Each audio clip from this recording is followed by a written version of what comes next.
Petrol diesel పరిస్థితి ఎలా ఉంది అని చెప్పి చూస్తే ఈరోజు పెట్రోల్ 117 రూపాయలు దాటింది, డీజిల్ చూస్తే 105 రూపాయలు దాటింది. ఈ పెట్రోలు ఈ డీజిల్ను చంద్రబాబు నాయుడు గారు ఎన్నికల మేనిఫెస్టోలోనే పెట్టారు, అధికారంలోకి రాగానే పెట్రోల్ డీజిల్ రేట్లు తగ్గించేస్తాను అని.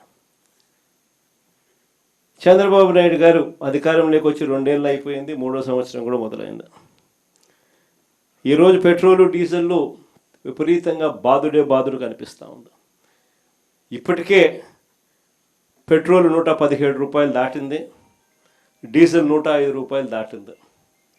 ఇందులో స్టేట్ గవర్నమెంట్కి వచ్చే ట్యాక్సుల రూపేణా వచ్చే సొమ్మే పెట్రోల్ మీద 31 రూపాయ 62 పైసలు, డీజిల్ మీద 23 రూపాయల 46 పైసలు.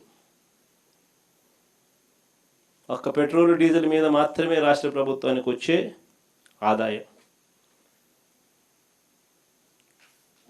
సెంట్రల్ గవర్నమెంట్కి వచ్చే ఆదాయం పెట్రోల్ మీద 11 రూపాయల 90 పైసలు అయితే డీజిల్ మీద 7 రూపాయల 80 పైసలు.